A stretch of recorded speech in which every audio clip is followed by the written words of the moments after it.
Now at 6, a woman killed while riding a scooter in downtown Indianapolis. We have the latest on the search for the person who hit her. Heavy rain has plagued our forecast through the day today, but it should be winding down over the next several hours. We'll look at the radar and what to expect for the second half of your weekend. Plus, some communities today dealing with severe flash flooding. We'll take a look at the damage and how it's affecting neighbors and their homes. Right now, Metro Police are looking for the driver who hit and killed a pedestrian and drove off in downtown Indianapolis. The crash happened just after 3 o'clock this morning. Our Jenna Webster shares what we know so far. Among downtown lights, police tape blocked off a crosswalk by Maryland and Pennsylvania streets. Police focusing in on an electric scooter. They say a woman was riding it and crossing the street when a car hit her and didn't stop. It happened around 3:15 Saturday morning, and that woman later died at the hospital. Officers were patrolling on Meridian Street and heard a loud crash somewhere on Maryland Street. They came up to Maryland Street and started looking, and they were flagged down by several people stating that there was a pedestrian struck. A wheel from the scooter appeared to get dislodged and was left behind in the road. IMPD is talking to witnesses and looking for video to figure out what happened. It's too early, they say, to know if anyone was under the influence.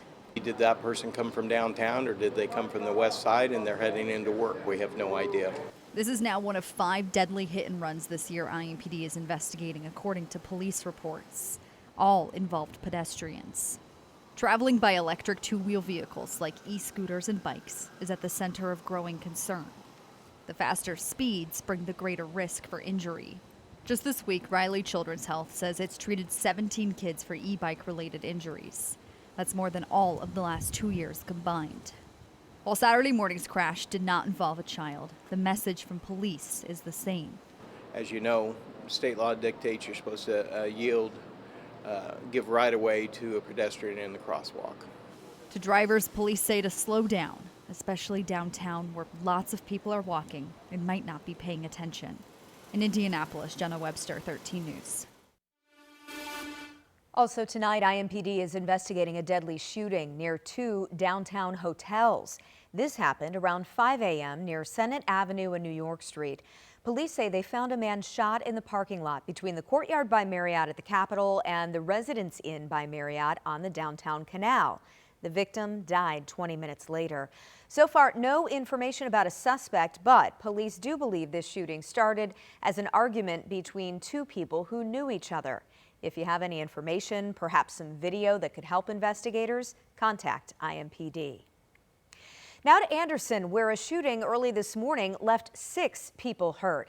Police say there was some sort of fight in a large gathering near Nickel Avenue and Madison Avenue. That's when gunfire erupted. 5 men and 1 woman were injured. Anderson police say officers were on scene and they were able to help 3 of the people shot. Also, they say they quickly found the person firing the gun and took them into custody. All right, weather, also a big story tonight here in central Indiana. It's looking pretty clear here in Indianapolis. Nice shot near downtown tonight, but take a look at the flash flooding up in Muncie today. The Muncie Sanitary Department sharing this video with us. Take a look. You can see floodwaters filling up people's yards and streets and homes there.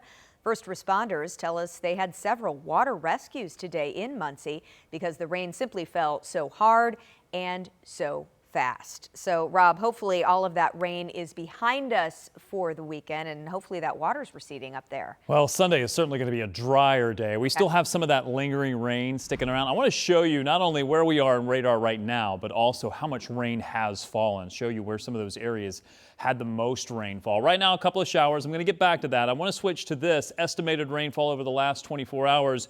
Your eye is drawn to some of the areas here in Delaware County from Muncie all the way down to, say, Richmond, where some of the values here, radar estimates as much as 2 to 4, but perhaps as much as 5 or 6 inches of rain have fallen just within the last 24 hours. And these weren't the only areas. There were a few areas close to Lafayette and Tippecanoe County, and then also down into the metro where some locations picked up as much as 2 inches of rain. rain. Now, there are still some scattered showers that we're tracking, including a few rumbles of thunder with this. Most of this is drifting to the south and west, so we'll have to watch and see if anything else redevelops if you're in the city right now. But we are expecting that the overall trend is for this to quiet down, and then we just turn our attention to the temperatures, which are currently sitting into the 80s with some upper 70s possible. The next few hours, the rain chances will wrap up. Overnight tonight, partly cloudy skies with a low of 67. Change of pattern is on the way. I'll talk about that coming up.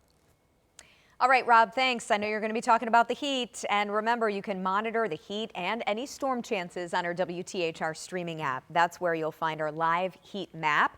It'll show temperatures in real time. Plus, you can check radar there as well. Just download the free app on your TV. Right now, officials in Morgan County are looking for the person who stole batteries from a tornado siren. This happened overnight on Old State Road 67. With that tornado siren now temporarily out of service, local emergency managers want to make sure people can get tornado warning alerts. Remember, that includes weather radios, text message alerts, or weather apps. Well, we showed you the flooding in Muncie. The Randolph County Sheriff's Department says they've had flash flooding today, too. Around 1 o'clock, they were warning people that US 27 in Lynn, Indiana was flooded with stranded vehicles. So they're asking drivers to avoid that road, turn around if you encounter any other flooded streets. We have some video as well. Take a look at some viewer pictures of the flash flood in Lynn. You can see cars, unfortunately, driving through those flooded streets. Again, not recommended. The water here, you can see, is covering people's tires. So again, if you're worried about a flooded road, turn around, find another route.